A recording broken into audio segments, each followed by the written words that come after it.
Welcome back, Jersey Sports Nation fans. If you haven't already, definitely hit that subscribe button, hit that like button, and also hit that notification bell so you can see when my videos are coming out. And I definitely appreciate all the support, the love, and the hate. Keep them coming. What I want to talk about today is Darrelle Revis talking about the New England Patriots, specifically Bill Belichick. Now, what I want to do is I want to play this video, check it out, and I'll give my 2 cents after the video. Did you enjoy your time there? No, I did not. Bro, you won a damn Super Bowl, bro. Yeah, would you do it again?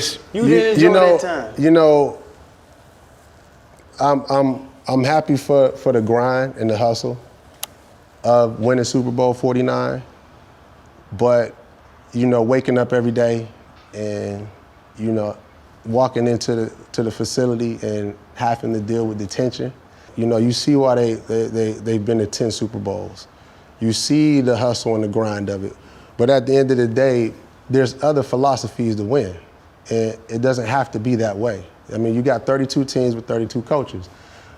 Some are tense, some look at things another way, and there's different philosophies to win the game. And when you deal with the things up there, it's a little bit strenuous, and nobody likes it in the locker room. That's being honest.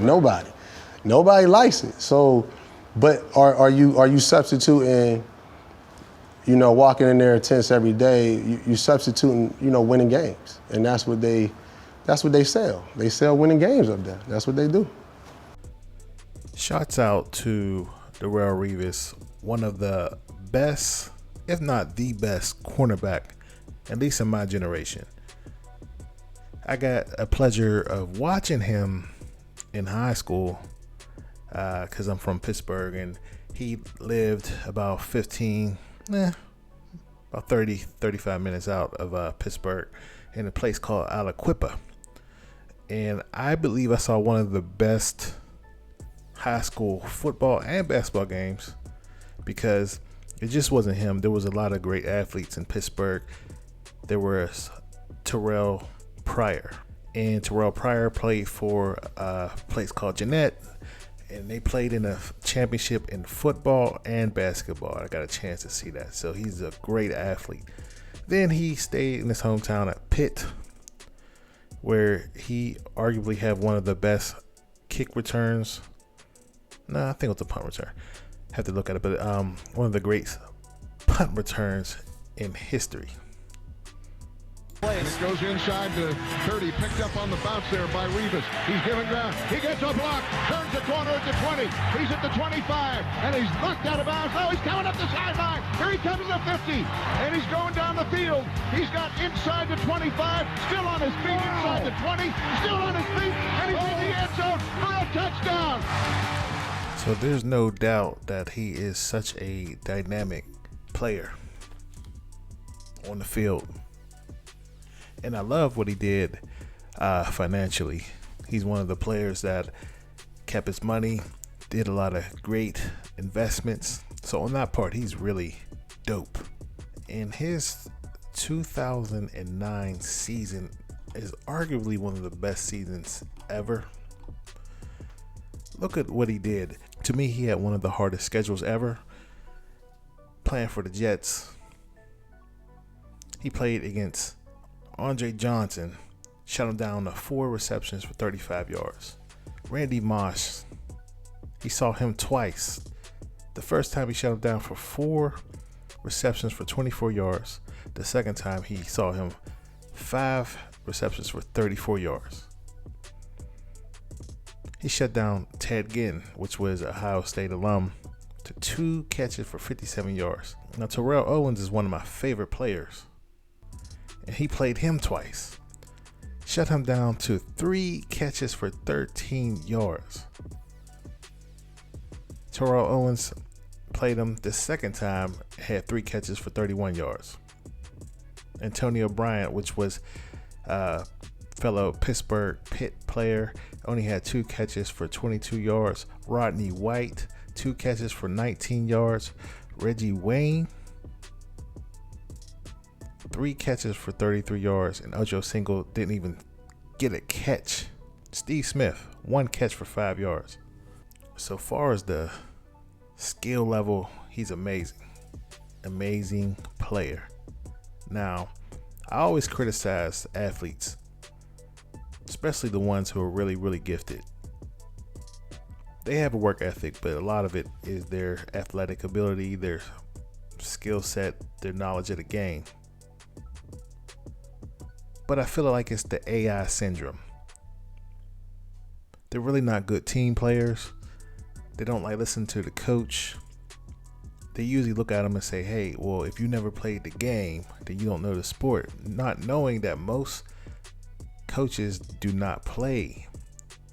Legendary coaches. Let alone to that level that they are. So you have to be coachable. Now, the Jets never been really a great team.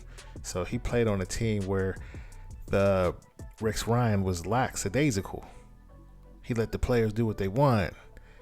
And a lot of players like those type of coaches. They rarely win. So when you look at Bill Belichick, he said that, he didn't like playing for him because it was so strict. Ocho Cinco said the same thing. He played for them for 1 year and he wasn't successful there. But when he went to play in Cincinnati, which is not a winning organization, he loved it. But they were horrible. The culture was bad. So Bill Belichick, they better put respect on his name. I'm going to do a video about him prior to him coaching New England. So put respect on Bill Belichick's name. He's the one that found Tom Brady. Tom Brady was not the typical athlete. So even right there, sometimes it's better to pick someone who feel like they need to prove something. Because a lot of these athletes peak. They play together for years. A lot of these players know each other from high school because they was always the best in their grade. They were top 100 and they get a little conceited. And then once their talent and their speed start diminishing, then they start getting exposed. But people like Tom Brady, he has to have the fundamentals. That's why he's so successful. So you have one person who has all the fundamentals, like a Larry Bird, a Michael Jordan, a Kobe Bryant, or you have someone who's really athletic, like a Michael Vick, and once they slow down, they can't play. Now back to the story here. A lot of these athletes who didn't have success, but they wanted their own way and have the coach not coach them per se, they don't have a lot of success with team atmosphere. However, sometimes you need someone like a Bill Belichick. Look at his resume. He single-handedly, with the help of Tom Brady, being coachable, won more championships in 20 years than the Pittsburgh Steelers won in 50 years. So you have to put respect on that. And that just goes to show a lot of people don't want to be coached. They feel like they have the talent and they want to be able to do what they want. And that's what I got from this. Tell me what you think about this comments that Darrelle Revis is saying. Leave a comment below, like, share, and I'll see you on the next video.